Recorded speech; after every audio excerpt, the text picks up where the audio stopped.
اچھا سر، آپ اہل حدیث مسلک سے ہیں. اہل حدیث کو بظاہر سمجھا جاتا ہے کہ عقیدہ توحید پر، نبی صلی اللہ علیہ وسلم کی سنت پر اور بہت ساری بدعتوں سے بچا ہوا. یہ ایک تاثر ہے اہل حدیث کا. اور آپ ماشاءاللہ 11 ایم اے بھی ہیں، ایم فل میڈیا میں بھی کیا ہوا ہے، P H D Islamic studies میں بھی کر رہے ہیں. اور آپ نے ابھی بتایا کہ آپ نے یہ ایم اے اس لیے کی ہے کہ تاکہ آپ کو اسلام کے مختلف اسلام ڈسپلن سے جو تعلقات ہیں، ہاں اسلام کے جو مختلف مختلف ڈسپلن سے شعبوں سے جو تعلقات. تعلقات ہیں وہ بھی پتہ چلیں. اور آپ ماشاءاللہ حافظ قرآن بھی ہیں. آپ کا ایک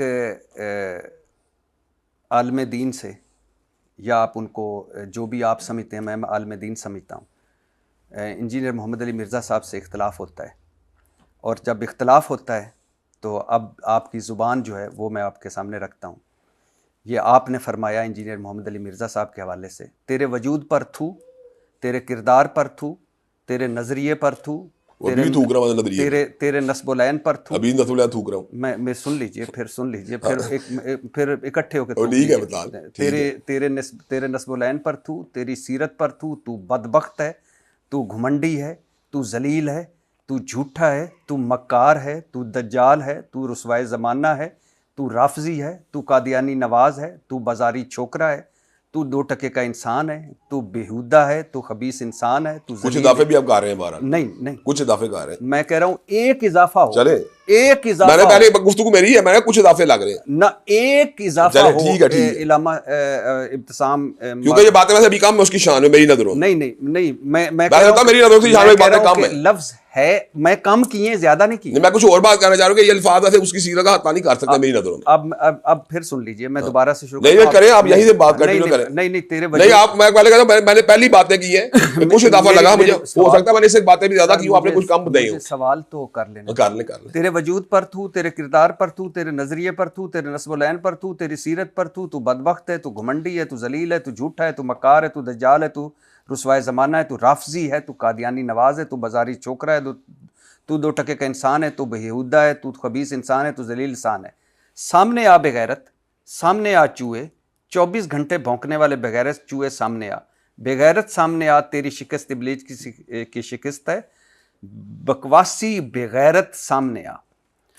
ممبر رسول پر بیٹھ کر، میں آپ کے 11 ایم اے کو، جو ایم اے کیے ہیں ان کو ایک طرف رکھیں، ایم فل جو کیا ہے اس کو ایک طرف رکھیں، پی ایچ ڈی جو کر رہے ہیں اس کو ایک طرف رکھیں، حافظ قرآن جو ہیں اس کو ایک طرف رکھیں. ممبر رسول پر بیٹھ کر، مسجد میں بیٹھ کر یہ ساری آپ نے گفتگو کی. اور میں معذرت چاہتا ہوں، میں ایسے الفاظ استعمال نہیں کرتا، میرے لیے آپ قابل احترام ہے، لیکن یہ بازاری زبان اور گھٹیا کردار کشی، کیا آپ کو یہی قرآن نے سکھایا؟ کیا آپ کو یہی دین نے سکھایا؟ اور کیا یہی رسول اللہ صلی اللہ علیہ وسلم کا اسوہ حسنہ ہے؟ رسول اللہ کا اسوہ حسنہ یہ تھا کہ جو بندہ اخلاق کے دائرے میں، جو بندہ تہذیب کے دائرے میں، جو بندہ تعلیم کے دائرے میں، دلیل کے دائرے میں رہ کے بات کرے، مجھے اس سے وہی سلوک کرنا چاہیے. اور دوسری مجھے یہ بات حاصل ہوئی کہ جو بندہ تجاوز کرتے کرتے کتاب اللہ کو نہ چھوڑے اور بغیر ترجمے کے پڑھنے کو اس کو فرینچ زبان میں گالیوں سے تعبیر کرے، اور جو بندہ نبی کریم صلی اللہ علیہ وسلم کے بارے میں بات کرے کہ ان کے بارے میں علماء یہود یہ بات ہے بلا دلیل کہ وہ کہتے تھے، اور صرف اپنی ضد اور انات کے اندر یہاں تک پہنچ جائے کہ وہ کہ حضرت ابراہیم علیہ السلام کے اللہ نے قرآن میں استعمال کیا ہے، اور فتن کا ترجمہ لڑکے کی بجائے چھوکرا کرے صرف اپنی انانیت کو تسکین پہنچانے کے لیے. جو بندہ سیدنا امیر معاویہ، سیدنا عمر بن العاص، سیدنا مغیرہ بن شعبہ کے کندھوں کے اوپر جو ہے خنزیر کے قدم کو رکھنے کی بات کرے، جو بندہ جو ہے اکابر صحابہ کرام رضوان اللہ علیہم اجمعین کے بارے میں تبرعی لہجہ اختیار کرے، جو بندہ سیدنا عائشہ رضی اللہ تعالیٰ عنہا کو جو ہے ظالم قرار دے، جو بندہ جو ہے امام ابو حنیفہ کو کے ساتھ تعبیر کرے، جو بندہ جو ہے اسی طرح ان کی فقہ کے ملا علی قاری حنفی کو جو ہے بونکرے کا ساتھ تعبیر کرے، جو بندہ جو ہے علماء اسلام کے بارے میں اس طرح کی لب کشائی کرے کہ ان کو ٹومی ٹومی کہہ کے پکارے، جو بندہ شیوع الحدیث کو پاگل کتوں کے ساتھ تعبیر کرے. تو اگر میں نے اس کے بارے میں اس طرح کی بات کر دی تو میرا نہیں خیال کہ میرا ایک لفظ بھی اس کے لفظ کا مقابلہ کر سکتا ہے. یہ جو جتنی آپ نے باتیں کی ہیں یہ میں آگے آئیں گی اور ان پہ ہم ون ون بات کریں گے. لیکن آپ نے یہ سارا کچھ کیا بقول آپ کے کہ صحابہ رسول اور رسول اللہ صلی اللہ علیہ وسلم اور قرآن اور ان میں چونکہ انہوں نے گستاخانہ کلمات کہے مجھے وہ جو مرضی کہتا رہا میرا کوئی مسئلہ نہیں تھا، ان کے حوالے سے گستاخانہ کلمات کہے تھے، اس لیے آپ نے یہ بالکل سارے یہی الفاظ بات ہے۔ بولے۔ اچھا، اب جن کے لیے آپ نے بولے ذرا ان کا بھی اسوہ حسنہ دیکھ لیجئے۔ حضور صلی اللہ علیہ وسلم سے بڑا تو کوئی نہیں ہو سکتا، ظاہری بات ہے، اللہ کے بعد نبی صلی اللہ کوئی علیہ شک وسلم نہیں، اللہ کی مخلوقات نبی کے ہم اللہ کوئی ہو ہی نہیں سکتا، ہو ہی نہیں سکتا، ہماری جان قربان۔ بے شک بے شک۔ حضور صلی اللہ علیہ وسلم کو شاعر کہا گیا، دیوانہ کہا گیا، کہانیاں سنانے والا کہا گیا، حضور کی جھوٹی کردار کشی کی گئی، کبھی آپ پر کوڑا پھینکا گیا، کبھی عبادت کرتے ہوئے جانور کی آپ پہ اوجڑی ڈال دی گئی، آپ کے پیاروں پر ظلم ہوئے، آپ صلی اللہ علیہ وسلم کی بیٹیوں پر تشدد ہوا، بے شک۔ کبھی آپ کے منہ سے، اب اپنے سارے الفاظ اپنے ذہن میں رکھیے، بالکل رکھے، میں کروں گا بات۔ کبھی میں نے پہلی بات تو آپ کو واضح کر دی، میرا کوئی لفظ مرزا جیلمی کے لیول کا نہیں، یہ میں نے بتا دیا آپ کو۔ کبھی آپ کے یعنی آپ صلی اللہ علیہ وسلم کے منہ سے کوئی ایک لفظ بھی وہ نکلا اس طرح کا جو آپ نے انجینئر محمد اچھا اب ذرا میری بات سن لیں، قرآن مجید کی وہ آیات بینات جن کا اللہ تبارک و تعالیٰ نبی کریم صلی اللہ علیہ وسلم کے دشمنوں کو ایڈریس کیا، اتلم بعد ذالک زنیم کا الفاظ استعمال کیے، یعنی ترجمہ کیا؟ اس کا ترجمہ یہ ہے کہ وہ ولد یعنی بد اصل ہے، یعنی ولد الحرام ہے، ان لوگوں کے بارے میں جو نبی کے مخالفین ہیں۔ جب اللہ نے الفاظ استعمال کیا تبت یدا ابی لہب و تب کی پوری صورت لہب کو نازل کیا، جب اللہ تبارک و تعالیٰ نے مشرکین اور معاندین کے بارے میں سخت رویہ ناب کیا، تو مجھے بتایا جب امام کھڑا ہوتا ہے نماز کی حالت میں، جب ان آیات بینات کی تلاوت کیا کرتا تھا، تو کیا اس سے ہلاک کی جو کوئی دریاں اڑ رہی ہوتی تھیں؟ کیا اس سے ہلاک پامال ہو رہا تھا؟ کیا اس سے کوئی ایسی بات ہو رہی ہوتی جس کو آپ کہیں یہ بات ہلاکی؟ میں نے نبی صلی اللہ علیہ وسلم تو نبی کی تلاوت نہیں کرتے ان آیات کی؟ میں نے کہا نبی صلی اللہ علیہ نبی کی آیات کی تلاوت نماز میں کرتے تھے کہ نہیں؟ میں دیکھیں، ایک ہے اللہ تعالیٰ، آپ اللہ کے الفاظ کو نبی اپنی بات میں تلاوت کرتے تھے نہیں؟ آپ نے ممبر رسول کی بات، ممبر رسول سے بھی زیادہ یعنی کہ فردی بات نماز ہے نا، تو نماز میں جب ان آیات کی تلاوت تھی اس میں کوئی بات ہلاکی والی بات ہوتی تھی؟ میں اب نبی کے اسوے کی بات ہو رہی ہے نا، سوال اسوے نماز پڑھنا کس کا اسوہ ہے بتائیں؟ نبی صلی اللہ علیہ تو وسلم، نبی کے نماز میں جب ان آیات بینات کی تلاوت کر رہے تھے اس سے کون سی بات ہلاکی ہوتی؟ میں اب سوال نہیں سمجھتا، میں نے کہا نبی صلی اللہ علیہ وسلم کی زبان سے نکلا ہوا کوئی ایک، میں نے آپ کو یہی بتایا جب اللہ تعالیٰ نے جو الفاظ نازل فرمائے نبی ان کی تلاوت فرماتے تھے کہ نہیں؟ اچھا تو پھر اس کا مطلب تلاوت فرماتے تھے حاضر بعد الفاظ، چونکہ اس میں مناظرے میں آ گئے ہیں، مناظرے میں نہیں آیا، میں نے وہ بات کی حق ہے، میں ابھی آپ کو آپ صلی اللہ علیہ وسلم کو طائف میں پتھر مارے، انگوروں کے باغ میں پناہ لی، اور کہا جاتا ہے کہ اتنا خون تھا کہ آپ کے جوتے خون سے بھر گئے تھے۔ کیا فرمایا تھا نبی صلی اللہ علیہ وسلم نے طائف کے بارے میں؟ اللہم اہدی قومی فانہم لا یعلمون، اللہ میری قوم کے لوگ ہدایت دے مجھ کو پہچانتے نہیں۔ اب اگلی بات ذرا سن لیں، اس کے متبادل پہلو بھی ذرا سن لیں، کیا اب متبادل پہلو ذرا سنیں، کیا وہ بندہ جس سے کعب بن اشرف یا ابو رافع یہودی جنہوں نے نبی کریم صلی اللہ علیہ وسلم کی شان اقدس میں گستاخیاں کی، کیا ان کو کافر کردار پہنچانے کے لیے لشکر روانہ نہیں کیے گئے؟ اور کیا کعب بن اشرف کے جرائم میں یہ بات شامل نہیں کہ وہ مسلمان عورتوں کی تشبیب کرتا تھا؟ کیا اس کے جرائم میں بات شامل نہیں کہ مسلمان عورتوں ہلاک باختہ گفتگو کرتا تھا؟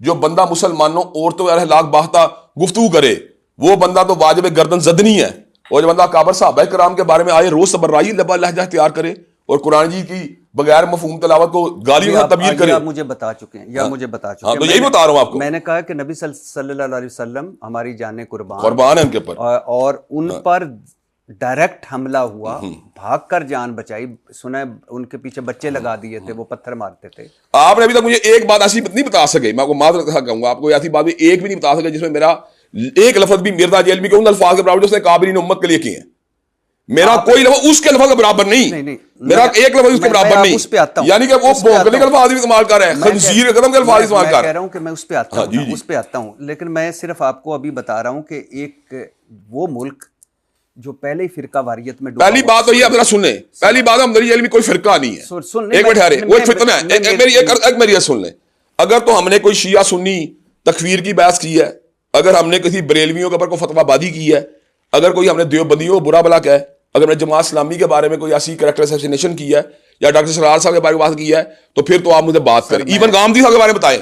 اگر آپ قادیانیوں کے بارے میں یا مرزا جیلمی کے بارے میں کس طرح بات کرتے ہیں تو اس نے ایک ایسا رویہ اپنایا ہے، اس نے ایک ایسا یعنی کہ معاشرے کے اندر ایک ایسا ٹرینڈ سیٹ کیا ہے، اگر مجھے کوئی بندہ گالی دے گا نا تو میرے لیے واللہ اس کی کوئی اہمیت نہیں، لیکن کوئی بندہ کسی صحابی کو گالی دے گا نا، میں آپ کو کر لوں چھوٹی درس، جو بندہ کہتا ہے نا امام ابو حنیفہ، میں ان کا مقلد نہیں ہوں، میں انڈیپینڈنٹ ہوں، آپ سنیں، میں مجھے تکلیف ہوتی ہے۔ آپ امام ابو حنیفہ رحمۃ اللہ علیہ کی ساری باتیں مانتے ہیں؟ نہیں، اور لیکن وہ تکلیف ہے اس بات کے بعد. اور کیوں بھلا اس پہ بات کر لیتے ہیں، کیوں مرزا انجینئر محمد علی مرزا نے تنقید کی امام ابو، جو مردی وجہ تھی اس کی، جو مردی وجہ تھی اس کی. وجہ بتا. نہیں میں کیوں وجہ بتاؤں؟ ایک علمی پوائنٹ کے اوپر اس سے اختلاف کرتے ہیں تو بھونکنے پہ اتر آیا، کیوں وجہ؟ نہیں مجھے صرف ایک بتا. میں یہ بات اس لیے ضروری نہیں سمجھتا کہ یہ علمی بحث سے مجھے اس میں جانے کی ضرورت ہی نہیں. اچھا مجھے ایک بتائیے گا کہ آپ طائف میں زخمی ہوتے ہیں نبی صلی اللہ علیہ وسلم اور وہ ہدایت کی بات کرتے ہیں، آگے آ جائیے.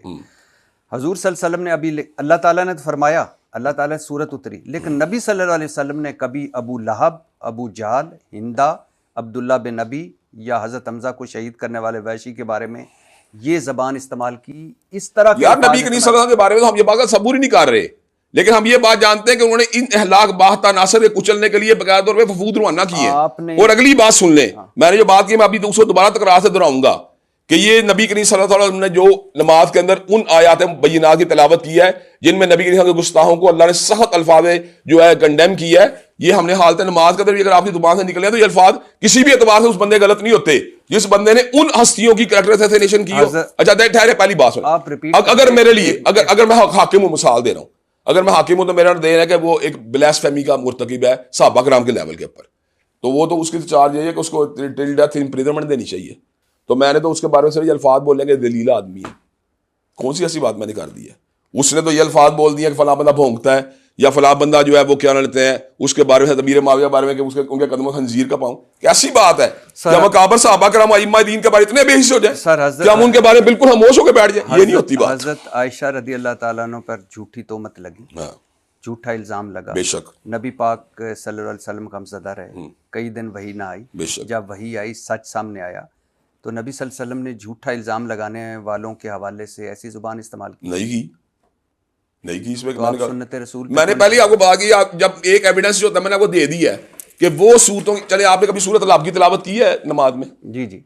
اچھا آپ نے سورۃ قلم کی کبھی تلاوت سنی ہے نماز میں؟ جی جی. تو پھر یہ ان آیات کے اندر جن میں اللہ تعالیٰ نے شدید لب و لہجہ اختیار کیا ہے تو ان کو ہم حالت نماز بتا کے نماز ڈسٹرب ہوتی ہے اس سے؟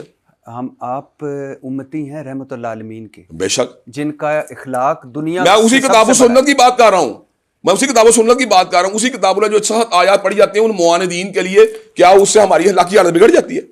آپ یعنی حضور صلی اللہ علیہ وسلم نے کہا کہ 3 مرتبہ کہا، آپ کو حدیث آتی ہوگی کہ عائشہ رضی اللہ تعالیٰ عنہ، عائشہ آپ جب میں دیکھیں آپ دو چیزوں مکس کر رہے ہیں، آپ اخلاق کو تعدیرات سے مکس کر رہے ہیں. میری بات اخلاقی حالت اور ہوتی ہے، تعدیراتی حالت اور ہوتی ہے. میری بات سنیے کہ جنت لوٹ لی، جنت لوٹ لی، جنت لوٹ لی. حضرت عائشہ رضی اللہ تعالیٰ نے فرمایا یا رسول اللہ کن لوگوں نے؟ انہوں نے فرمایا جن کے اخلاق اچھے ہیں. اور اخلاق اچھا پتہ ہے کیا ہوتا ہے؟ ہمارا دین بھی یہ کہتا ہے کہ جو توڑے اس کے ساتھ جوڑو. بالکل ٹھیک ہے. ایک رویہ تھا آپ کا، میں جو سوال آپ کے سامنے رکھنا چاہتا ہوں، جو آپ نے کیا، ایک رویہ یہ ہوتا ہے کہ جب دلائل ختم ہوتے ہیں تو گالیاں شروع ہوتی ہیں. وہ تو کام سے شروع کیا ہوا نا، آپ نے اس کو جواب دیا ہے، کر لیں ہم سے بات. آپ سمجھتے ہیں آپ سچ پہ ہیں؟ ہاں سچ پہ اللہ کے بندے. تو آپ اگر سچ پہ ہیں، آپ کے پاس سچا سودا ہے، ہاں سوچا سودا، تو آپ ایک اس کو مسلمان بھائی کی حیثیت سے اس طرح القاب میں نہیں. آپ مجھے یہ چھوٹی بات ہے، وہ اس کو چاہیے نا اصولی طور پہ پھر ہم سے گفتگو کرے نا. جی اگر وہ گفتگو بھی نہیں کرے، گالیاں دے جائے گا باہر بیٹھ کے ائمہ دین کو اور صحابہ کرام کو، پھر آپ نے کبھی پھر یہ قرآن کے بارے میں باتیں کریے تو پھر ہم خاموش ہیں. آپ نے کبھی ایک ٹیلی فون کیا کہ مناظرہ چھوڑ کے کہ یار آئے بیٹھے ہیں، ہم ڈسکس کریں؟ کیوں؟ وہ تو جناب والا میرے پروگرام کا نام سن کے نہیں آئے گا اس پروگرام میں. میں نے کہاں فون کرنا ہے؟ آپ بٹھا دیں مجھے، میں آپ کے توسط سے آپ بٹھا دیں مجھے. اچھا میں ایک ویڈیو آپ چلے آپ بٹھا دیں نا، میں آپ کو کہتا ہوں بٹھا دیں آپ. جی جی میں ضرور بیٹھنا چاہیے. ٹھیک ہے، میں یہ نہیں کہہ رہا. نہیں بتائیں آپ یہ کام کر سکتے ہیں کہ نہیں؟ پہلے بتائیں، آپ کے تعلقات ہے نا، تو آپ کو چاہیے آپ بٹھائیں. آپ میرے آپ کے ساتھ بھی ہیں، مولانا طارق جمیل صاحب تو بٹھائیں. آپ کو پہلے یہ بتائیں مولانا طارق جمیل کا میرے سے فکری ایک میری فکر، یا میری مولانا طارق مسعود کی بھی ایک فکر نہیں نا، مثال دے رہا ہوں. یا میری مفتی حنیف قریشی صاحب کی، میں آپ کو حنیف قریشی صاحب کا ایک چھوٹا واقعہ سناتا ہوں، آپ مجھے کنفرم کر سکتے ہیں. جب کورونا کے دن آئے تو وہ بیمار ہوئے کورونا کی بیماری سے، میں نے انہیں فون کیا، میں کہا حضرت میں آپ کے پاس آنا چاہتا ہوں. انہوں نے کہا کیوں؟ میں کہا میں نے آپ کو آ کے دم کرنا ہے. میں کہا باقی آپ اپنا پریکاشن وغیرہ سارا کوارنٹائن وغیرہ کا کام کریں، لیکن مجھے ایک موقع دیں. تو انہوں نے کہا اس وقت حالات جس طرح کہ آپ کو میں آنے کی جو ہے نا وہ نہیں کہہ سکتا کہ آپ آئیں، کیونکہ اس کے ساتھ کوئی وائلیشن ہوگی. میں کہا مولانا آپ مجھے دے دیں موقع ایک. آپ مجھے بتائیں کہ میں نے ان کو کب بات کی. ایک بار مولانا طارق جمیل صاحب مجھے مل گئے وہاں پہ کراچی ایئرپورٹ کے اوپر، ہم بڑی محبت کے ساتھ آپس میں ملاقات ہم نے کی. مفتی طارق مسعود صاحب یہاں پہ درس دینے کے تشریف لائے پنجاب یونیورسٹی کے اندر, تو یہاں بیٹھ کے ہمارے ساتھ کھانا کھاتے رہے. مولانا لدھیانی سے میری ملاقات ہو چکے ہیں. معاویہ طارق صاحب جب اپنے لاہور مجھ سے ملاقات کرتے ہیں, وہ کیا چیز ہے کہ مجھے محمد علی مرزا جیلوی کے بارے میں ہماری زبان سے الفاظ نکلے. آپ اس کو تو دیکھیں نا. غامدی صاحب سے میں کئی پروگرام میں اکٹھے بیٹھ چکا ہوں, غامدی صاحب مجھ سے کئی بار مل بھی چکے ہیں. اور میں آپ کو یہ بھی بتاؤں بات, شاید میری فکری اختلافات ان سے مرزا محمد علی جیلوی کے مقابلے بہت زیادہ ہوں, لیکن کیا وجہ میں وہ زبان غامدی صاحب کے بارے میں استعمال نہیں کرتا, کیونکہ غامدی صاحب جو ریشنل گفتگو کرتے ہیں ان کا اپنا نقطہ نظر, میرا اپنا نقطہ نظر ہے, میں اسے ڈائلاگ کر سکتا ہوں, ان کی دلیل سنتا ہوں. اگر وہ گالیاں دینا شروع کر دیں گے ائمہ دین کو, مثال دے رہا ہوں, یا صحابہ کرام کو, تو پھر میرے جذبات ان کے بارے میں اس طرح ہو سکتے ہیں. میں ایک ویڈیو کلپ دیکھ رہا تھا خادم رضوی صاحب کا, وہ کہیں تقریر کر رہے ہیں, تقریر ختم ہوتی ہے, اچانک اذان شروع ہوتی ہے, اور وہ مائک دے کر کہتے ہیں اے وہابیاں دی اذان ہے, ان دا کیڑا ادب ہے, اے سوراں دے سور نے. آپ نے مذمت کی اس کی مجھے پتہ ہے, لیکن آپ نے کوئی ایک لقب یا القاب یا ان کے حوالے سے اس طرح کے استعمال نہیں کیے. کیوں؟ کیا وجہ کیا؟ اس کی وجہ کہ یہ نہ انہوں نے کام ہیبیچول نہیں اس کام کے, کہ انہوں نے گالیاں ہمیں دی ہیبیچولی. اور دوسری بات یہ کہ انہوں نے کوئی ایسی بات نہیں کی کہ جس کی بنیاد پر میں دیکھوں کہ یار ان کی مذمت کے باوجود میرا گزارا نہیں ہو رہا. مرزا محمد علی جیلوی نے ایسے بہت سے کام کیے ہیں جن کی وجہ سے اس بات کا حقدار ٹھہرتا ہے کہ دلائل کے ساتھ ساتھ اس کو تھوڑی بہت جو نا, وہ میں آپ کو چلیں آپ کو چھوٹا واقعہ سناتا ہوں. اس کی عادت یہ ہے کہ وہ طنز کو کبھی بھی درمیان سے نہیں باہر نکالے گا. اس نے کہا یار کئی لوگ ایسے ہوتے ہیں جو ملک سے باہر ہوتے ہیں, ان کی بیویاں یہاں پہ ہوتی ہیں, تو ان کے یہاں بچے پیدا ہو جاتے ہیں, تو میں اس کو کرامت کا بچہ کہوں گا, اور عام طور پہ مفتی وغیرہ انہیں کرامتوں سے پیدا ہوئے ہیں. اور پھر انہوں نے اپنا واقعہ بیان کر دیا, جس کو انہوں نے جو محنت کر رہے تھے, انہوں نے جو کلپنگ وغیرہ کی, کہ میں عمرے کے اوپر گیا, حج کے اوپر گیا, تو اس وقت جو ہے نا میری بیٹی 2 سال کی اور میری شادی کو بھی آلموسٹ 2 سال ہوئے تھے. تو انہوں نے ان پر تبصرہ کر دیا کہ یار وہ کرامت کا بچہ تھا, یہ کرامت کی بچی نہیں. تو کہنے کا مقصد یہ آپ ایسا ایٹیٹیوڈ اپناتے ہیں جس کی وجہ سے پھر ایسا فیڈ بیک آپ کو ملتا ہے.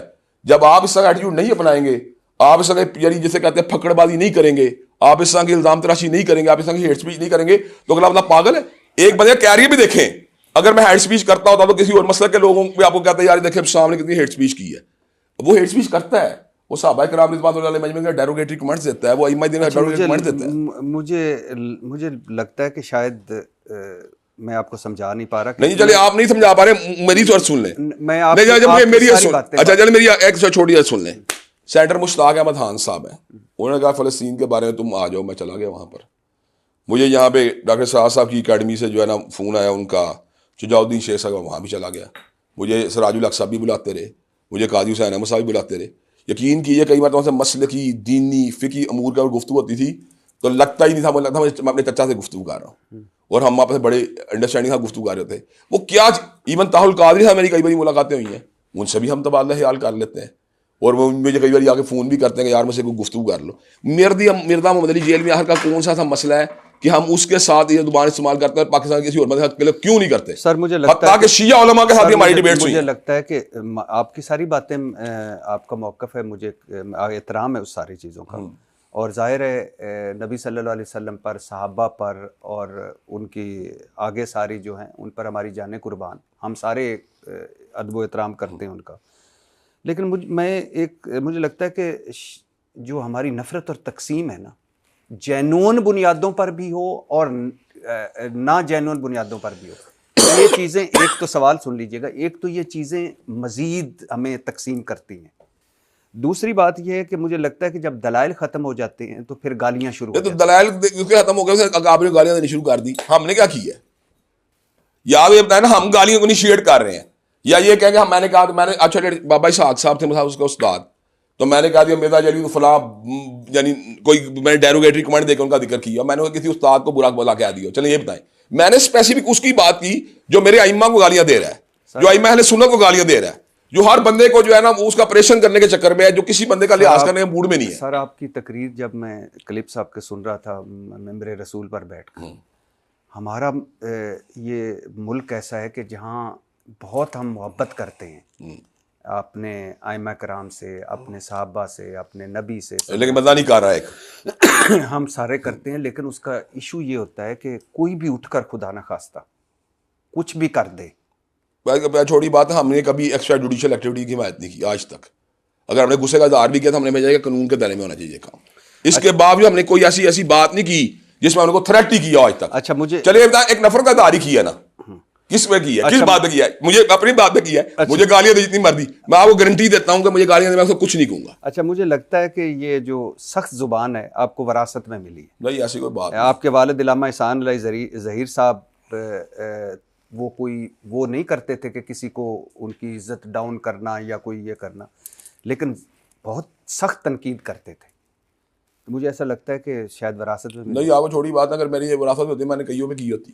آپ کو کیوں نہیں ملی علمی کے علاوہ کوئی اور بندہ مل رہا, چلے یہ مجھے بتائیں کوئی اور تو ملنا چاہیے نا آپ کو. ایون کہ میں سیاسی مخالفت کے بھی اصولوں کا ضابطوں کا قائل ہوں. جو میں نے تقابلی جائزہ لیا یا جو میں نے دیکھا دین کے معاملے میں, اور آپ نہ مانیں تو یہ آپ کی مرضی ہے, دین کے معاملے میں انجینئر محمد علی مرزا اور ابتسام الہی ظہیر 95% متفق ہیں. جو اہل حدیث کا عقیدہ توحید ہے, اس کی میں بار بار ان کے منہ سے تعریف سنتے دیکھتا ہوں, قرآن, رسول اور توحید. 95% مجھے لگتا ہے کہ آپ دونوں متفق ہیں. عقائد کے اندر کئی مقامات پہ آپ نے متفق کیا, لیکن ہم 95% متفق نہیں ہیں. کتنے فیصد ہوں گے؟ میں یہ سمجھتا ہوں کہ وہ کئی ایسے کام کرتا ہے جن سے مجھے شدید اختلاف ہے. مساعد ختم نبوت کے بارے میں اس کا سٹانس غلط ہے میرے مقابلے میں. اس کا 295 کے قانون یا حرمت رسول اللہ کے بارے میں وہ سٹانس نہیں جو ہمارا ہے. اس کا صحابہ کرام کی ناموس کے بارے میں وہ سٹانس نہیں جو ہمارا ہے. اور فقہی طور پہ بھی وہ اہل سنت کا بندہ نہیں ہے. یہ میں بار بار آپ سے سن چکا ہوں کہ کس حوالے سے وہ آپ ان سے ایگری نہیں کرتے, جن سے ایگری کرتے ہیں. اچھا آپ مجھے بتائیں, میں آپ سے کچھ اور بات پوچھ رہا ہوں کہ وہ میرے ایموشنز کو ہرٹ کرتا ہے, میرے مقدسات کو چھیڑ کے وہ ان کو گالیاں دیتا ہے, وہ ان کے بارے میں ایسے الفاظ استعمال کرتا ہے جو وہ چبھتے ہیں. تو میں اس وقت بطور ایک اپنے نبی کا غلام ہونے کے ناطے یا صحابہ کرام کا ایک معمولی سا ایک پروانہ ہونے کے ناطے اگر میں رد عمل دیا تو ابھی تک بھی آپ ایک ایسا رد عمل کا جملہ یا لفظ ثابت نہیں کر سکتے جو اس کے لیول کا ہو. اس نے تو پتہ نہیں کیا کیا کہہ دیا ہے, لیکن آپ اس کے لیول کا میری جو اس کے مقابلے کوئی 10 درجے کم کی گفتگو ہے اس کو بھی آپ نے بڑا قوت دے دی ہے. اچھا نہیں, میں تو آپ کو پھر ملانے کی کوشش کر رہا تھا. میں نے پہلے کہا ملوا دیں, آپ ملوا, میں نے دیکھیں آپ سے کیا آپ ملوا دیں. میں تو میرے بھائی میں تو کہہ رہا تھا کہ میں تو اس چیزوں کو مذہب کے حوالے سے اس طرح دیکھتا ہوں کہ کن چیزوں پر ہم متفق ہیں وہ زیادہ اہم ہوتی ہیں. اچھا چلیں یہ بتائیں بات, کئی چیزیں ایسی ہوتی ہیں, کئی بار ایسا بھی ہوتا ہے کہ آپ کتاب کے جو نا 100 حصوں میں 80 صفحوں میں متفق ہوتے ہیں, مثال دے رہا ہوں, لیکن ان 20 صفحوں کے اوپر آپ اختلاف کرتے ہیں جو بڑے ہی سینٹیمنٹل ہوتے ہیں. مطلب حرمت رسول کا مسئلہ میرے بہت اہمیت کا حامل ہے, وہ اس قانون کو کہتا ہے کہ اس میں توبہ کی شک جو ہے نا ڈالنا چاہتا ہے. مجھے یہ بات نہیں قبول. جب یہ مجھے بات قبول نہیں, کیونکہ میں سارے ائمہ دین کے اس میں ایک سٹانس دیکھتا ہوں, میں اس کے بعد متاخرین علماء حناف کے بھی سٹانس دیکھتا ہوں, پھر میں ائمہ ثلاثہ کے سٹانس دیکھتا ہوں, پھر میں ابن تیمیہ کی کتاب پڑھتا ہوں الصارم المسلول. جب میں یہ ساری کتابیں پڑھتا ہوں تو میں دیکھتا ہوں کہ وہ کیسا سٹانس لے رہا ہے جو امت میں کسی نے نہیں لیا. وہ کیوں اس میں توبہ کو ڈالا جاتا ہے, جبکہ یہ بات واضح ہے کہ حدود و تعدیرات کے باب کے اندر جب گواہیاں پوری ہو جائیں اور مجرم جو ہے وہ قانون کی گرفت نہ چلا جائے تو اس کے لیے معافی گنجائش کوئی نہیں ہوتی. وہ کیوں اس طرح کی باتیں کرتا ہے جس سے یعنی کہ نبی کی حرمت کے بارے میں وہ مولڈ کر دیتا ہے, یا کبھی جو ہوتا ہے وہ ان کے ساتھ نکاح کی باتیں کرنا شروع کرتا ہے. قادیانی عورت کے ساتھ نکاح کرنا جو ہے اس کے نزدیک جو ہے نا کوئی قباحت کی بات نہیں. قادیانی مرد کی میں بات نہیں کر رہا, کیونکہ میں نے دیکھا کئی مرتبہ اس کی عادت ہے بات کرے وہ اب قادیانی مرد کا حوالہ دے گا, قادیانی عورت کے ساتھ بات کرنے کو وہ کہتا ہے کہ نکاح کرنے میں کیا حرج ہے, جبکہ یہ اہل کتاب سے ہمارے زیادہ قریب ہے.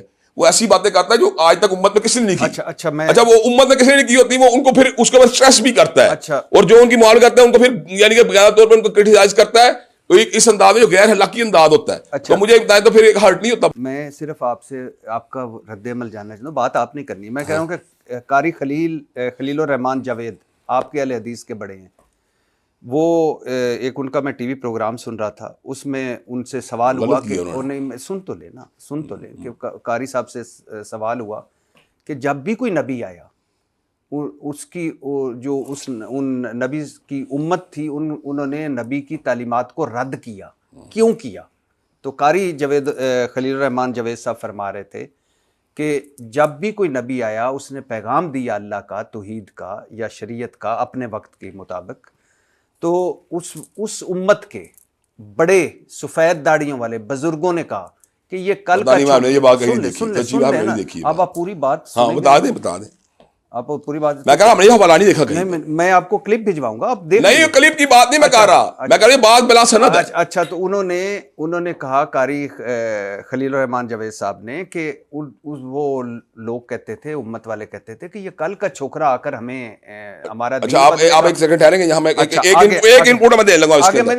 آپ نے ڈاکٹر اسرار کی بات بھی کرنی ہے, آپ سن لیجیے, آپ نے ڈاکٹر اسرار کی بات بھی کرنی ہے, آپ ایک انپوٹ میں ڈاکٹر اسرار کی بات سن لیجیے, آپ میری ایک انپوٹ لے لیں, آپ ایک چھوٹی انپوٹ میں لے لیں, ڈاکٹر اسرار صاحب کی بات بھی سن لیں پھر جواب دیں. ڈاکٹر اسرار احمد صاحب بتا رہے, وہ انہوں نے ایک واقعہ سنایا کہ عبداللہ بن ابی نے کوئی بات کی تو وہاں زید بن ارقم, اگر میں غلط نہیں ہوں, نوجوان صحابی تھے, تو انہوں نے وہ بات سنی, انہوں نے رسول اللہ صلی اللہ علیہ وسلم کو آ کر بتائی, تو رسول اللہ صلی اللہ علیہ وسلم ہماری جان قربان وہ انہوں نے بلا لیا عبداللہ بن ابی کو.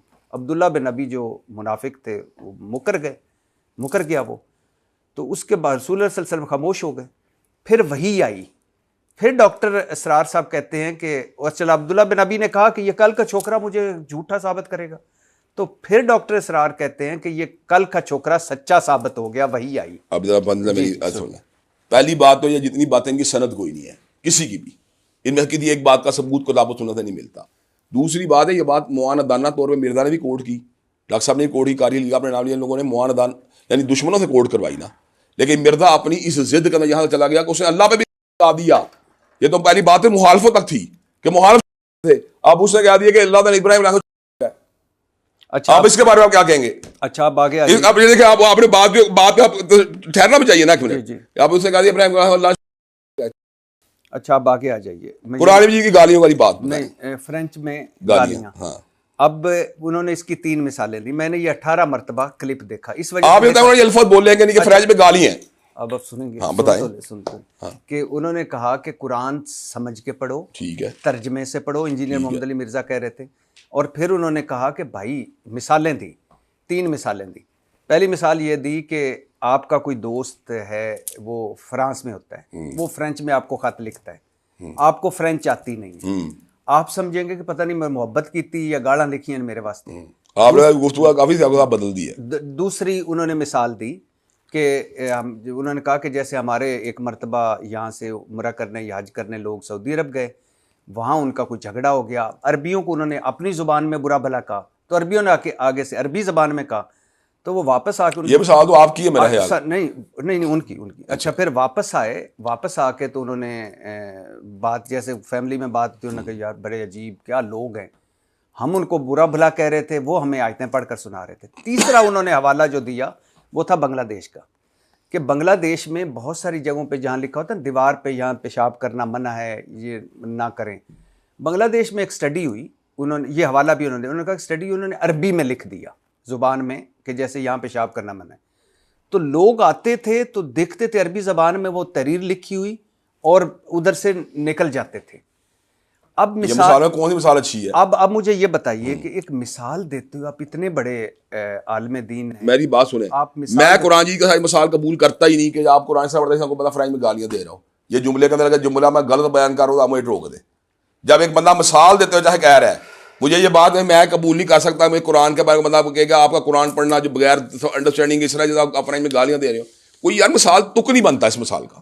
چلو آپ کا احترام ہے مجھے رائے کا. میں ویسے بتا رہا تھا کہ یہ میں نے 18 مرتبہ دیکھا, 18 مرتبہ دیکھا, لیکن افسوس مجھے حیرانی اس بات کے اوپر ہو رہی ہے کہ وعدے بعد اندر کہہ رہے ہیں کہ آپ کا قرآن پڑھنا اس طرح ہے جس طرح فرینچ میں گالیاں دینا. مثال دے کے سمجھا یا کیوں دی ہے یہ مثال, وجہ مجھے نہیں سمجھ آ رہی ہے. مثال کوئی ختم ہو گئی تھی باقی مثال نے. جی سر, میں آپ کا ایک ویڈیو کلپ دیکھ رہا تھا, آپ سے پوچھا گیا جنگ صفین کے وقت آپ ہوتے تو آپ کس طرف ہوتے.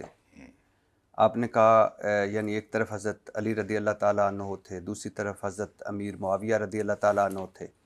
آپ نے کہا میں کسی طرف تلوار اٹھانے کی بجائے کسی طرف بھی تلوار اٹھانے کی بجائے حضرت حسن رضی اللہ تعالیٰ عنہ کا کردار ادا کرتا, مطلب صلح کروانے کی کوشش کرتا. یہ ایسے ہی ہے؟ بالکل قدموں میں گر جاتا میں تو. اچھا لیکن ایسے ہی کہا آپ؟ بالکل میں نے کہا اسی بات, کوئی شک نہیں. اچھا اب یہ سوال یہ کہ پہلے خلیفہ حضرت ابوبکر صدیق رضی اللہ تعالیٰ عنہ نے بھی تلوار اٹھائی, بالکل اٹھائی, منکرین زکوٰۃ کے خلاف, اور وہ مسلمان تھے. حضرت عمر رضی اللہ تعالیٰ عنہ کا یہ تو نمازیں پڑھتے ہیں, تو آپ اس وقت بھی صلح کرواتے؟ بالکل نہ کرواتا. معنی کفر کی رستے پہ چل پڑے تھے وہ. اچھا مسلمہ کذاب تو خیر رہنے دیں اس کو. دوسرے خلیفہ حضرت عمر رضی اللہ تعالیٰ عنہ نے رومن پرشین مطلب کافروں کے خلاف تلوار اٹھائی, وہاں بھی صلح کرواتے؟ سواری بھی نہیں ہوتا. یہ تو بے تکی کی بات ہے. اچھا، لیکن تیسرے خلیفہ حضرت عثمان رضی اللہ عنہ کے دور میں خارجیوں یا بلوائیوں کے خلاف تلوار اٹھی اور اس میں صحابہ بھی تھے، وہاں بھی صلح کرواتے میں صحابہ کے بارے میں نے پہلے بھی یہ بڑا موقع وعدہ ہے کہ صحابہ ان میں جو تھے ان کی صلح کرانی، باقی جو خارجیوں کے ساتھ تو تلوار چلنی چاہیے. وہاں صلح کرواتے. اگر صحابہ کے چند جو صحابہ سے صلح ہونی چاہیے. اچھا، جبکہ سورہ الحجرات میں ہے اکثر کہ مسلمانوں کا اگر کوئی گروہ باغی ہو جائے تو اس کے خلاف قتال کرو یہاں تک کہ وہ توبہ پر آمادہ ہو جائے. اور صلح کے سے آپ چھوڑ گئے سارے. جی، صلح کے سے چھوڑ گئے آپ اس میں سے. یہ بھی 9-10 نمبر آیت میں 3 دفعہ صلح کا ذکر آیا ہے. کیا کہا ہے؟ اللہ کا ان طائفتان من المؤمنین اقتتلوا فاصلحوا بینہما. پہلے اللہ نے کہا کہ ان کے درمیان اگر مومن قتال کریں بغیر کسی اللہ نے دافع کے فوراً سے پہلے کہ ان کے ساتھ صلح کرواؤ. اور پھر اس کے بعد اللہ تعالیٰ فرماتے ہیں کہ فَإِن بَغَتْ إِحْدَاهُمَا عَلَى الْأُخْرَىٰ فَقَاتِلُوا الَّتِي تَبْغِي حَتَّىٰ تَفِيءَ إِلَىٰ أَمْرِ اللَّهِ. تو اگر کوئی بغاوت میں تل جائے تو پھر جو ہے نا اس کے خلاف تلوار چلاؤ جو کہ بغاوت کے رستے پر ہے تاکہ اللہ کے امر کی طرف آ جائے. پھر اللہ نے فاصلحوا بینہما کے الفاظ استعمال کیے، یہاں پہ پھر صلح کے الفاظ استعمال کیے. پھر اگر اس سے اگلی آیت میں اللہ نے کہا انما المؤمنون اخوہ کہ مومن بھائی بھائی ہیں. فاصلحوا بین اخویکم اور اپنے بھائیوں صلح کروا دیا کرو. جب اللہ بار بار صلح کی بات کرتا ہے اور حضرت امام بخاری رحمۃ اللہ علیہ حدیث 2704 کے اندر حضرت حسن کی صلح کا باب یہی باندھتے ہیں.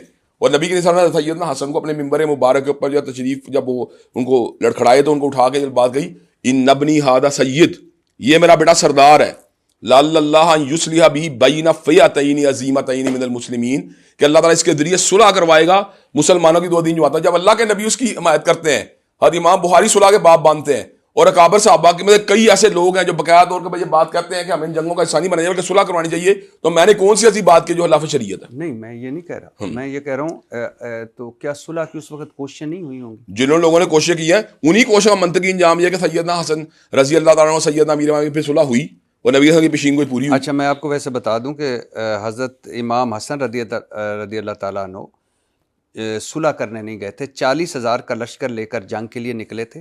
حضرت حسن رضی اللہ تعالیٰ کا لشکر دیکھ کر اور صلاح مشورہ کر کے حضرت امیر معاویہ رضی اللہ تعالیٰ عنہ نے صلح کی پیشکش کی جسے حضرت حسن رضی اللہ تعالیٰ نے قبول کر لیا. عبد البری صاحب کی خدمت میں کرنے لگا ہوں. جی، اس صلح کا نتیجہ کیا نکلا؟ پھر امیر کون بنے مسلمانوں کے؟ حضرت امیر معاویہ رضی امیر معاویہ امیر بن گئے.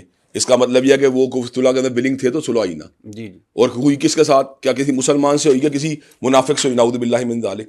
حضرت امام حسن رضی اللہ تعالیٰ عنہ. حضرت امام حسن رضی اللہ تعالیٰ عنہ نے جو صلح کی وہ کسی منافق سے کی کہ مسلمان سے کی؟ حضرت امیر معاویہ رضی اللہ تعالیٰ عنہ یہی میں کہہ رہا صحابی ہوں، رسول کے صحابی رسول سے کی نا، ایک مسلمان سے کی نا. جی جی. تو اس کا مطلب یہ انہوں نے اس حکم پہ عمل کیا اور اس پیشین کو بھی عمل کیا نا جس کا نبی نے ذکر کیا تھا جی جی. کہ یہ میرا بیٹا سردار ہے، اللہ اس کا یہ صلح کروائے گا. تو اس میں انہوں نے جو ہے اس کی اس سرداری کی نسبت کس سے کی گئی؟ صلح دے کے جنگ سے. جی جی.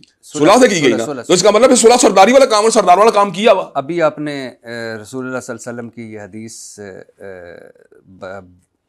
سامنے رکھی جس میں رسول اللہ صلی اللہ علیہ وسلم نے کہا کہ یہ میرا بیٹا سردار ہے اور اس کے یہ دو گروہوں میں صلح کا باعث بنے گا. جی جی. یا صلح کروائے گا. جی جی. ایک حدیث ہے قتل عمار بن یاسر رضی اللہ تعالیٰ عنہ کے بارے میں جن کی زبان کو شیطان سے محفوظ رکھا گیا. بالشک. اور مردوں میں سب سے پہلے شہید حضرت یاسر رضی اللہ تعالیٰ عنہ، عورتوں میں سب سے پہلے شہید مسلمانوں میں حضرت سمیہ رضی اللہ تعالیٰ عنہ، اور ان دونوں کے بیٹے تھے حضرت عمار بن یاسر رضی اللہ عنہ. اور وہ جو ایک مرتبہ پہلے بھی آپ سے میں نے ڈسکس کیا تھا کہ مسجد نبی کی تعمیر کا وقت سب صحابہ ایک ایک پتھر اٹھا کر لا رہے تھے. حضرت عمار بن یاسر رضی اللہ تعالیٰ 2 پتھر اٹھا کر لا رہے تھے. نبی صلی اللہ علیہ وسلم ہماری جانیں قربان نے دیکھا ان کے بالوں سے اور داڑھی مبارک سے مٹی جھاڑ کر کہا افسوس اہل ابن سمیہ، تمہیں ایک باغی گروہ یا باغی جماعت قتل کرے گی، تم انہیں اللہ اور جنت کی طرف بلا رہے ہوگے اور وہ تمہیں جہنم کی طرف. اب حضرت عمار بن یاسر حضرت علی کی طرف تھے، ان کی فوج میں تھے، اور ان کے مخالف تھے حضرت امیر معاویہ رضی اللہ تعالیٰ عنہ. اور بیت رضوان کے صحابی صلح حدیبیہ والے حضرت ابو الغادیہ شامی نے انہیں قتل کیا، شہید کیا عمار بن یاسر رضی اللہ تعالیٰ عنہ. شامل ان کا تیر بھی شامل. اور مسند احمد میں ہے کہ یہ تمام عمر روتے رہے عبد الغادیہ شامی کہ مجھ سے عمار قتل ہو گئے. مطلب حضور صلی اللہ علیہ وسلم کی حدیث جو تھی وہ اس کی گریوٹی ہے. ہاں. اب حضرت اس حدیث کو بھی آپ مانتے ہیں کہ وہ باغی گروہ میں ہوگا؟ میں 2 جواب آپ کو دینا چاہتا ہوں. جی جی ضرور. پہلی بات یہ قطعی الدلالہ نہیں ہے حدیث، یعنی کہ دلالت میں قطعیت نہیں پائی جاتی بلکہ اس کی دلالت میں ایک سے زیادہ رائے پائی جاتی ہے. اس کے اندر یہ بات ہے کہ اسی سند کے ساتھ مستدرک حاکم کے اندر جو ہے نا حضرت ابن عباس کا یہی سند کا باقاعدہ طور پر روایت موجود ہے جس میں انہوں نے کہا ابو سعید خدری کے پاس جا کے خوارج کے بارے میں جو ہے نا یہ بات جو ہے نا اسے جا کے حدیث سن کے آؤ. تو وہاں پہ اس کو جو ہے بیان کیا گیا. جو وہ لوگ ابتدائی طور پہ جو خارجی تھے وہ ابتدائی طور پہ مسلمان ہی تھے نا, لیٹر ان کو گمراہ ہوئے تھے نا, تو اس کا مطلب اس کی نسبت کی جاتی ہے کہ ان کو جن لوگوں نے شہید کیا ان میں ابو الغادیہ کے علاوہ 2 ایسے بندے شامل تھے جو خوارج کے اندر جو ہے شامل ہو چکے تھے. پہلی بات تو یہ ہوگی. دوسری بات یہ ہے کہ میں نے قتل عمار یا شہادت عمار رضی اللہ تعالیٰ عنہ کے بعد یہ صلح ہوئی ہے سیدنا حسن کے ساتھ, اور ہوئی کس کی؟ 2 مسلمان گروہوں کی. اس کا مطلب یہ ہے کہ اس واقعے کے باوجود بھی جو الزام سیدنا امیر معاویہ کا لشکر پر لگایا جاتا ہے وہ اس سے اسلام سے باہر نہیں ہوئے, نہ وہ ایمان سے باہر ہوئے ہیں. تیسری بات یہ ہے کہ اس کے اندر جس چیز کا ذکر ہے وہ اس کی شناعت ہے, وہ اس کی ایک یعنی کہ اس کی ایک گریوٹی ہے کہ یہ عمل جو ہے نا اس کے اوپر اس کی مذمت کی گئی ہے. اگر مرزا جیلمی کا بھی مفہوم لے لیا جائے تو میں اس کے باوجود یہ بات کرتا ہوں کہ اس سے سیدنا امیر معاویہ نہ صحابیت مجروح ہوتی ہے, نہ کتابت وحی مجروح ہوتی ہے, نہ ان کا یہ جو ہے اس کا بحری جنگ کے جو ان کا سپہ سالار ہونا مجروح ہوتا ہے. ہم یہ بات سمجھتے ہیں کہ جتنی جنگیں سیدنا امیر معاویہ رضی اللہ عنہ کی ہوئی ہیں سیدنا علی المرتضیٰ کے ساتھ, اس میں سیدنا علی کا موقف صائب تھا, حق تھا, لیکن جو استدلال مرزا جیلمی کرنا چاہتا ہے وہ معاذ اللہ سیدنا امیر معاویہ کو اور اسی طرح بڑے کئی اکابر صحابہ کو ظالم اور فاسق بلکہ ایون اپنی اشارہ کرنے میں منافق ثابت کرنا چاہتا ہے. اور ہم یہ بات سمجھتے ہیں کہ صحابہ کرام رضوان اللہ علیہم اجمعین کے بارے میں جو ہمارا مقدمہ اہل سنت کا ہے وہ سیدنا علی المرتضیٰ کے حق کے اوپر ہونے کا ہے. لیکن اس کے ساتھ ساتھ ہم یہ بھی سمجھتے ہیں کہ سیدنا علی المرتضیٰ خلفائے راشدین میں 4تھے نمبر کے اوپر ہے, جبکہ مرزا جیلمی اوپنلی یہ بات جو ہے مقامات کے اوپر کہہ چکا ہے کہ میں تو وہ مقدمہ لڑ رہا ہوں جو مقدمہ تم ساری زندگی لڑ سکتے. کون سا مقدمہ؟ جو وہاں پہ جناب والا جس مقام کے اوپر نبی کریم صلی اللہ علیہ وسلم نے یہ بات کہی تھی کہ علی مولا, تو وہاں پہ اہل سنت کے یہاں جو ہے اس کا تصور جو ہے وہ ایک خوشبری کا ہے. جب کہتے تشیع کہ یہاں پہ یہ مقدمہ جو ہے ان کی امامت کا ہے, تو اس نے کہا یار میں تو وہ والا مقدمہ لڑ رہا ہوں جو تم مقدمہ جو ہے نا جو نہیں تم سے لڑا جا رہا. اسی وجہ سے اس نے سیدنا صدیق اکبر کے پہلے مادی خلیفہ کا ذکر تو کیا ہے لیکن پہلے روحانی خلیفہ ماننے میں ان کو تیار نہیں ہے. تو اس کا کیا مطلب ہے؟ اس کا مقدمہ بنیادی اہل سنت کا مقدمہ نہیں ہے. اہل سنت یہاں پہ سیدنا علی حق پر ہیں اور اس کا سیدنا امیر معاویہ کی ہدایت تحدی ہے, لیکن وہ جو ثابت کرنے آتا ہے وہ چیز ثابت نہیں ہوتی. حضرت علی رضی اللہ تعالیٰ غدیر خم کا جو مقدمہ جو یہاں پہ رافضیوں کا یہاں پہ جو مقدمہ ہے مرزا جیلمی وہ مقدمہ لڑ رہا ہے. حضرت علی رضی اللہ تعالیٰ عنہ نے بھی جو قنوت نازلہ ہے اس میں بھی انہوں نے کہا میں اللہ تعالیٰ سے امید کرتا ہوں کہ اللہ انہیں بھی معاف کر دے گا, مگر قیامت والے دن میرے اور معاویہ رضی اللہ تعالیٰ عنہ اس لیے کہ اس وقت یہ واقعہ نہیں تھا صلح کا, میرے ہاں جی جی میرے اور معاویہ رضی اللہ تعالیٰ کے درمیان طے ہوگا اللہ کے حضور. اور میں عرض آپ کے کرنے لگا یہ جس کو سیدنا علی المرتضیٰ الفاظ کے ہیں اس کے بعد صلح یہ سیدنا حسن کی اور وہ قطعی الدلالہ بات. اور رسول اللہ صلی اللہ علیہ وسلم نے کی حدیث ہے کہ تم میرے بعد میری سنت میرے خلفائے راشدین کی سنتوں کو مضبوطی سے پکڑنا, بے شک وہ داڑھ بے شک بے شک کوئی شک نہیں. اچھا سر, اصل میں بات یہ کہ ان ساری باتوں جو مرزا جیلمی صاحب نتیجہ نکالتے ہیں صاحب بھی کہنا چاہیے وہ نتیجہ ہم نہیں نکال سکتے, اس لیے کہ ان کا مقدمہ وہ جو رافضیوں کا ہے ان کے نزدیک غدیر خم کے مقام پر حضرت امیر معاویہ رضی اللہ تعالیٰ صحابی رسول ہیں. میں کچھ اور بات کر رہا ہوں, ان کا مقدمہ یہ نہیں ہے بات. ان کا مقدمہ اس کا یہ ہے کہ میں نے کہتا تم نے لعنت اللہ کہہ کے وہ کام نہیں کیا جو میں نے رضی اللہ کہہ کے کر لیا. نہیں کیا یہ جملہ ہے آپ چیک کر لیں. میں نے نہیں سنا, میں نے سنا ہے, میں نے سنا. آپ کو کچھ تھوڑے میرے کانوں پر بھی اعتبار کرنے چاہیے.